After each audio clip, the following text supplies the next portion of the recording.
ఉషోదయం ప్రేమించు కాపరి ఉషా కిరణాలు ఉదయకాలపు వాక్య ధ్యానమునకు మిమ్మల్ని ఆహ్వానిస్తున్నాం. ప్రార్థన. మా స్తుతులకు కారణభూతుడు అయి ఉన్న గొప్ప దేవ, ఈ ఉదయకాల సమయానికై వందనములు చెల్లించుకుంటున్నాం. తండ్రి, మమ్మల్ని ప్రేమించి మరి యొక్క దినమును నీ కృప చేత అనుగ్రహించి ఉన్నావు. ఈ దినమునైనా నీ వాక్యము చేత దేవా మమ్మల్ని బలపరచుమని వేడుకుంటున్నాం. కార్యక్రమం వీక్షిస్తున్న ప్రతి ఒక్కరికి ఆశీర్వాదకరముగా చేయము తండ్రి. నీకింకా చేరువవుటకు నీ కృపను మాకు అనుగ్రహించి ఆశీర్వదించి నడిపించమని యేసు పరిశుద్ధ నామమున అడిగి వేడుకుంటున్నాను పరమ తండ్రి, ఆమెన్.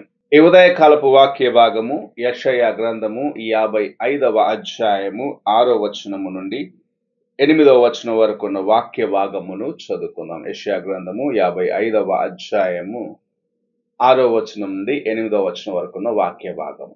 యెహోవా మీకు దొరుకు కాలమందు ఆయనను వెదకుడి, ఆయన సమీపములో ఉండగా ఆయనను వేడుకొనిడి. భక్తిహీనులు తమ మార్గమును విడువవలను, దుష్టులు తమ తలంపులను మానవలను. వారు యెహోవా వైపు తిరిగిన ఎడల ఆయన వారి యందు జాలిపడును. వారు మన దేవుని వైపు తిరిగిన ఎడల ఆయన బహుగా క్షమించును. నా తలంపులు మీ తలంపుల వంటివి కావు, మీ త్రోవలు నా త్రోవల వంటివి కావు. ఇదే యెహోవా వాక్కు. మనము చదివిన వాక్య భాగములో యెహోవా దొరుకు కాలమున ఆయనను కనుగొనుము, లేకుంటే ఆయనకు చేరువమని ప్రవక్త చెప్పటం చూడగలము. ఇదే మాటను ప్రసంగి గ్రంథము 12వ అధ్యాయము 1వ వచనంలో మనము చూసినట్లయితే, నీ యవ్వన కాలంలోనే నీ యొక్క సృష్టికర్తను జ్ఞాపకము చేసుకొనుము అని చెప్పటం చూడగలము. అనగా ప్రభు నీకు దొరికిన సమయమున, నీకు సమీపముగా ఉన్న సమయమున నీవు ఆయనకు చేరువవుట కనుక ఆయనకు దగ్గర అవ్వటానికి ప్రయత్నించమని దేవుని యొక్క వాక్యము సెలవిస్తుంది. నీ యొక్క పాపమును, నీ యొక్క లోకానుసారమైన జీవితమును విడిచిపెట్టి, నీ దుష్టమైన ప్రవర్తనను విడిచిపెట్టి ఆయనను వెంబడించమని ప్రభు సెలవిస్తూ ఉన్నాడు. నీ తలంపులు లోకానుసారముగా ఉంటాయి, లోకమునే కేంద్రీకరించుకొని అక్కడే ఉంటాయి. కానీ ప్రభు నీ కోసము గొప్ప ఉద్దేశములను కలిగి ఉన్నాడు. కానీ నీవు ఈ లోకమును చూస్తూ, లోక కార్యములను చూస్తూ, నీవు లోక కార్యముల చేత బంధించబడిన వ్యక్తిగా ఉండినట్లయితే, దుష్ట కార్యములకు, పాప స్వభావమునకు బానిస అయి నీవు వాటి ప్రకారము నడుచుతూ వాటి చేత ఈడవబడిన వ్యక్తిగా ఉన్నట్లయితే నీవు దేవుని యొక్క కృపను సంపాదించుకొనలేవు. ఒక దినము వస్తుంది, వీటిలో నాకు సంతోషము లేదు, ఈ కార్యములు నాకు సంతోషము లేదు, లోకములో ఉన్న వాటిని చూసి నేను ఆనందించట్లేకపోతున్నాను అని నీవు దుఃఖించే దినము ఒకటి రానై ఉన్నది. ఆ దినములు రాకముందే నీవింకా దేవునికి సమీపముగా రావాలని ప్రభు ఆశిస్తూ ఈ ఉదయకాల సమయంలో నీతో మాట్లాడుచూ ఉన్నాడు. నీకు ఆయన దొరుకు కాలమునే ఆయనని వెతికి కనుగొనుము. నీవు ఇంకా యవ్వనంలో ఉన్నప్పుడే, అనగా నీ హృదయము ఇంకా దేవుని కోసము ఆసక్తి కలిగి ఆయనను వెతికే కాలములోనే నీవు ఆయనకు చేరువవ్వటానికి ప్రయత్నించమని ప్రభు తన యొక్క వాక్యము చేత ఈ ఉదయకాల సమయమున మనతో మాట్లాడుచు. అనేక తరుణాలు పోగొట్టుకున్న తర్వాత నాకు ఇంకొక తరుణము లేదా అని అలమటించే దినము రాకముందే అనేక సార్లు దేవుని యొక్క కృపను నిర్లక్ష్యపరచుకొని, నీకు దేవుని యొక్క కృప కోసము నువ్వు వెతికే కాలం వచ్చినప్పుడు అది నీకు దూరం అయిపోయినదని నీవు గ్రహించినట్లయితే నీవెంత ఘోరమైన స్థితిలో దిగజారగలవని గ్రహించుకునేదానికే ఈ ఉదయకాల సమయమున ప్రభు మనతో మాట్లాడుచున్నాడు.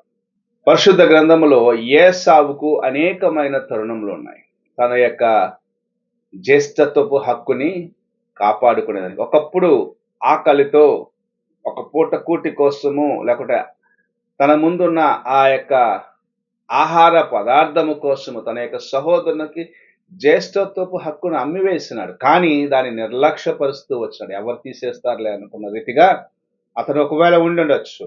కానీ ఆ ఆశీర్వాదములన్నీ ఒక్క దినమున తన సహోదరుడు తన ఎదుటి నుంచి తీసివేసుకున్నాడని తెలిసిన తరువాత, నాకు ఒక్క ఆశీర్వాదమైనను లేదా అని ఇస్సాకు దగ్గరికి వచ్చి, అనగా తన తండ్రి యొద్దకు వచ్చి అతడు విలపించే వ్యక్తిగా ఉండటం మనము చూస్తూ ఉన్నాం.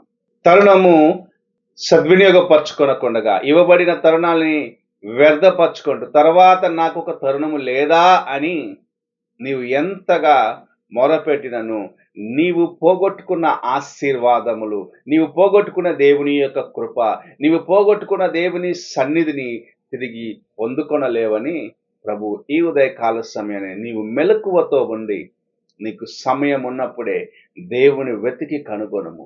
నీ యవ్వన కాలంలో లేకపోతే నీ హృదయము దేవుని కోసం ఆసక్తిగా ఉన్న దినంలోనే నీవు ఆయనను నీ సృష్టికర్తను జ్ఞాపకము చేసుకొనమని ప్రభు సెలవిచ్చే కార్యమును చూడగలము. ఈ ఉదయ కాలమున నీ హృదయము ఏ కార్యము వైపు పరిగెత్తుచున్నది? దేవుని ఎదుట నీవు ఆనందిస్తున్నావా? దేవుని యొక్క కార్యముల కొరకు ఆసక్తి కలిగి ఆయనను వెతికి కనుగొనే వ్యక్తిగా ఉన్నావా? లేక నీకు ఇవ్వబడిన తరుణములను సద్వినియోగపరచుకొనకుండా వ్యర్థపరచుకునే వ్యక్తిగా ఉన్నావా? పరీక్షించుకోమని ప్రభు సెలవిస్తూ ఉన్నాడు. సమయము దాటిపోయిన తర్వాత నీవెంత వెతికినను, ఎంత అలమటించినను అది నీకు తిరిగి రాదు అని ప్రభు సెలవిస్తాడు. గతించిపోయే ప్రతి క్షణము మరలా నీకు తిరిగి రాదు అనేది జ్ఞాపకము చేసుకునాలి. ఎందుకనగా గతించిపోయిన ప్రతి క్షణము గతములోకి వెళ్ళిపోతుంది. నీ భవిష్యత్తులో నీవు దేవునికి ఇంకా సన్నిహితంగా రావాలంటే ప్రస్తుతము నీ జీవితమును దేవునికి పరిపూర్ణముగా సమర్పించుకుంటూ ఆయనను వెతికి ఆయనను కనుగొని ఆయనను వెంబడించే జీవితమును కలిగి ఉండాలని ప్రభు ఆశిస్తూ ఉన్నాడు. ఆయనను కనుగొనేంత వరకు నేను ఆయన విడిచిపెట్టను అని పోరాడే ఒక జీవితమును, ఆయనను కనుగొనేంత వరకు నేను విశ్రాంతి తీసుకోననే ఆ యొక్క పట్టుదలను కలిగి నీవు ఆయనను వెతకాలని ప్రభు ఆశిస్తూ ఉన్నాడు. అలా నీవు చేసినట్లయితే, నీకు ఇవ్వబడిన తరుణాన్ని సద్వినియోగపరచుకున్నట్లయితే నీవు ఆశీర్వాదములను పరిపూర్ణముగా నీ జీవితంలో పొందుకొని దేవునిలో ఎదిగే కృపను సంపాదించుకొనగలవు. లేని ఎడల ఏశావు ఎలాగైతే అలమటించాడో, నాకు ఒక్క ఆశీర్వాదము కూడా లేదా అని ఎలాగైతే తన యొక్క ఆశీర్వాదాలను సహోదరుడు తీసుకొని వెళ్ళినాడని తెలిసినప్పుడు దుఃఖించినాడో, నీవు కూడా అటువంటి స్థితికి వెళ్ళిపోతావేమో. అలాంటి స్థితికి నీవు వెళ్ళక ముందే నీకు ఇవ్వబడిన తరుణాన్ని సద్వినియోగపరచుకొనమని ప్రభు మాట్లాడుచూ ఉన్నాడు. ఆయన దొరుకు కాలమున ఆయనను వెతికి కనుగొనుము. అప్పుడు ఆయన యొక్క ఆశీర్వాదములు లేకపోతే ఆయన అనుగ్రహించే తన యొక్క ప్రతి మంచి కార్యము, ప్రతి దీవెనను నువ్వు సంపాదించుకొని దేవుని యందు నమ్మకముగా నిలబడుతూ ఆయన యొక్క మార్గంలో నడుచుటకు ప్రభు తన కృపను నీకు సహాయము చేయను. ప్రార్థన చేసుకుందాం. పరిశుద్ధుడు అయిన తండ్రి, కృపగల యేసయ్య, నీవు దొరుకు కాలమున నిన్ను వెతికి కనుగొని మా యొక్క నాయన బలహీనమైన కార్యములను విడిచిపెట్టి నీ వైపు చూస్తూ ముందుకు వెళ్ళుటకు మాకు నీ కృపను అనుగ్రహించండి.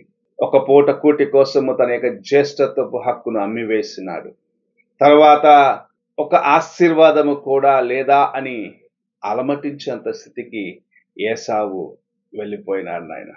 తనకి ఇవ్వబడిన తరుణములను వ్యర్థపరుచుకున్నాడు. తన యొక్క ఆశీర్వాదములు పోగొట్టుకునేంత వరకు గుర్తించలేకపోయినాడు యేసయ్య. మేము అలాగుండక నీ వైపు చూసి నడిచే కృపను దయచేయమని, నీ యందున్న ఆశీర్వాదములను సంపాదించుకున్నటకు మాకును సహాయము చేయమని యేసు పరిశుద్ధ నామమున అడిగి వేడుకుంటున్నాను పరమ తండ్రి, ఆమేన్. తండ్రి అయిన దేవుని ప్రేమ, కుమారుడైన క్రీస్తు కృప, ఆదరణకర్తైన పరిశుద్ధాత్మక సహవాసము ఇప్పుడును ఎల్లప్పుడూ తోడయుండి సదాకాలము నడిపించునుగాక. ఆమేన్.